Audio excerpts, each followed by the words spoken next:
Toupargel, depuis 70 ans à votre service pour vous livrer le meilleur du surgelé.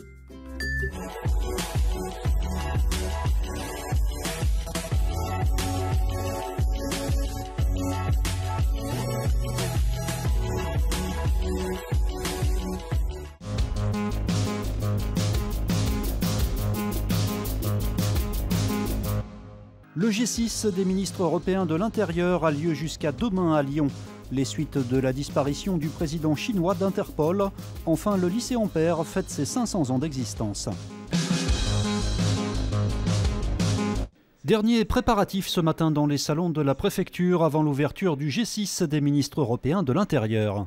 C'est 6 ministres de l'Intérieur qui en fait vont être 11 parce qu'il faut rajouter à cela le procureur général des États-Unis, la secrétaire d'État américaine à la sécurité, le ministre marocain de l'Intérieur, 2 commissaires européens. Pour l'instant, Édouard Philippe est annoncé puisqu'il fait l'intérim, si je puis dire, en tant que Premier ministre du ministre de l'Intérieur.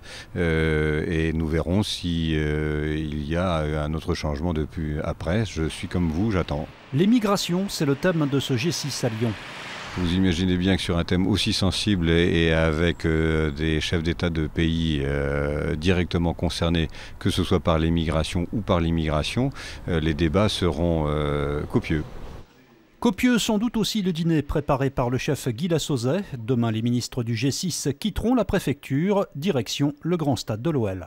Le lendemain, nous avons le G6 qui se tiendra au Groupama Stadium et qui va réunir l'ensemble des personnalités pour des séances de travail plénières, des séances de travail bilatérales et ils vont pouvoir également assister à un exercice qu'on appelle tuerie de masse qui fait intervenir dans un stade le RAID et le GIGN pour faire face à une prise d'otage. Enfin, la circulation risque d'être compliquée aux abords de la préfecture. Le stationnement, lui, est interdit tout autour du bâtiment.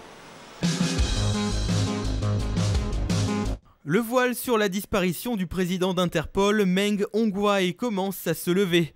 Disparu des écrans radars depuis son arrivée en Chine il y a 2 semaines pour un voyage d'affaires, le haut dignitaire est accusé de corruption par son pays d'origine. De son côté, l'organisation dont le siège se trouve à Lyon a annoncé avoir reçu hier sa démission avec effet immédiat. Quelques heures plus tôt, son épouse avait donné une conférence de presse exceptionnelle dans un hôtel à Lyon, affirmant que son mari est en danger après avoir reçu des menaces par téléphone. Elle en appelle aujourd'hui à l'aide de la communauté internationale. Bien que je ne puisse pas voir mon mari, nos cœurs sont toujours liés. C'est grâce à cela qu'il tiendra le coup. L'affaire appartient à l'équité et à la justice. L'affaire appartient à la communauté internationale. L'affaire appartient au peuple de ma patrie. Soirée à oublier pour l'OL qui a été sévèrement corrigé hier soir par le PSG, 5-0. Les Lyonnais qui n'ont rien pu faire face à des Parisiens emmenés par un Kylian Mbappé en très grande forme. Le champion du monde, auteur à lui seul d'un quadruplé. Une défaite d'autant plus difficile que Nabil Fekir est sorti dès le début du match sur blessure et pourrait être indisponible plusieurs semaines. Au classement, l'OL dégringole à la 6e place, à désormais 13 points du PSG. «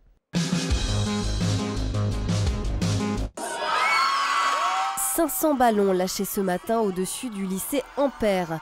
500 car c'est l'âge que fête l'établissement scolaire emblématique de la presqu'île. Pour marquer ses 5 siècles d'existence, une chaîne humaine a été formée tout autour de l'édifice.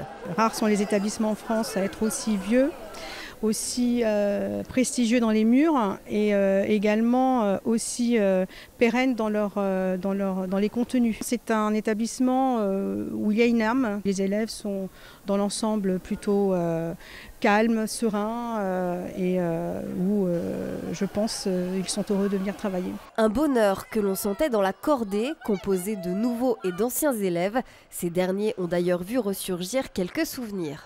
C'est une grande émotion parce que ça n'a pas tellement changé.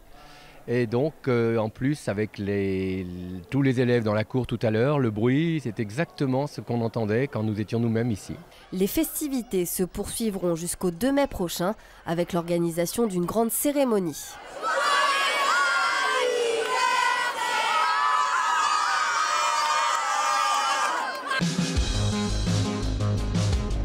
Dans notre rétro des 30 ans, on revient aujourd'hui sur le premier titre de champion de France décroché par l'OL. C'était le 4 mai 2002.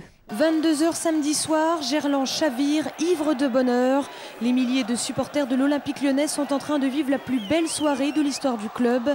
Les joueurs de Jacques Santini viennent de battre les Lensois 3-1, obtenant ainsi le titre suprême et tant attendu de champion de France. Dans les gradins, sur la pelouse, dans les bars, sur les places, dans les rues, toute la ville est en liesse.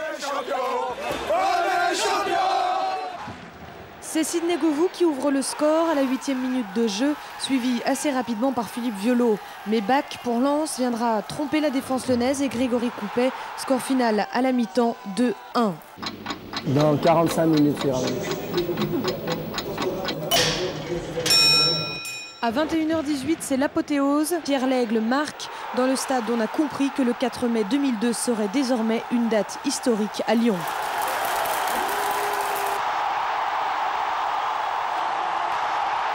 Quelques heures plus tard, à l'hôtel de ville, la foule accueille ses héros. 10 000 personnes sont réunies place des terreaux.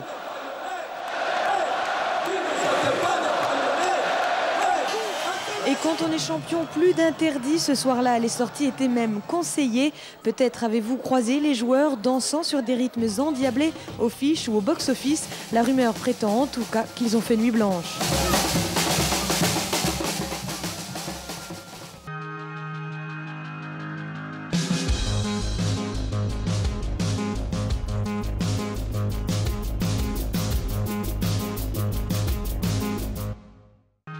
L'info continue sur TLM.tv, les réseaux sociaux et le fil info. La météo avec